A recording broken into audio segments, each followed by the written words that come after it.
നമ്മൾ തയ്യാറാക്കാൻ പോകുന്നു മല്ലി ചിക്കൻ ഫ്രൈ. നമ്മൾ ആദ്യമേ മല്ലി എല്ലാം ഇട്ടൊന്ന് മൂപ്പിച്ചെടുക്കുകയാണ്. അതുപോലെ തന്നെ ചെറിയുള്ളി ഇട്ട് കൊടുക്കുന്നു, പച്ചമുളക് 3 ഇട്ട് കൊടുക്കുന്നു, കറിവേപ്പില ഇട്ട് കൊടുക്കുന്നു. മല്ലിയും പച്ചമുളകൊക്കെ ഒന്ന് മൂത്ത് വന്നിട്ടുണ്ട്. നമുക്ക് മിക്സിയുടെ ജാറിലോട്ട് ഇട്ടിട്ട് ഒന്ന് ചതച്ചെടുക്കാം.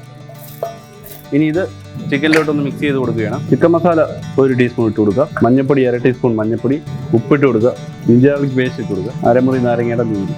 ഇനി നന്നായിട്ടൊന്ന് മിക്സ് ആക്കി നന്നായിട്ടൊന്ന് ഇളക്കി യോജിപ്പിച്ചതിന് ശേഷം 1/2 ടീസ്പൂൺ കാശ്മീരി മുളക് പൊടി, കോൺഫ്ലോറും ഒന്നുകൂടെ നന്നായിട്ട് നമുക്ക് മിക്സ് ആക്കി എടുക്കാം. നമ്മൾ കോൺഫ്ലോർ ഒക്കെ ഇട്ട് ചിക്കൻ നന്നായിട്ട് പുരട്ടി വെച്ചിട്ടുണ്ട്. ഒരു 20 മിനിറ്റ് നമുക്ക് ഒന്ന് മാറ്റി വെക്കാം.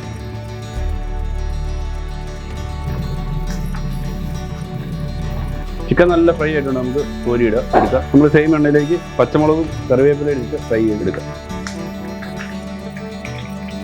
മല്ലി ചിക്കൻ ടേസ്റ്റ് ചെയ്ത് നോക്കാം. നല്ല ടേസ്റ്റ് ഇതൊക്കെ നന്നായിട്ട് മുരിഞ്ഞിട്ടുണ്ട്. ആ മല്ലിയുടെ ഒക്കെ ടേസ്റ്റ് നല്ല കുത്തി നിൽക്കുന്നുണ്ട്. കുഴപ്പമില്ല, നല്ല അടിപൊളിയാണ്.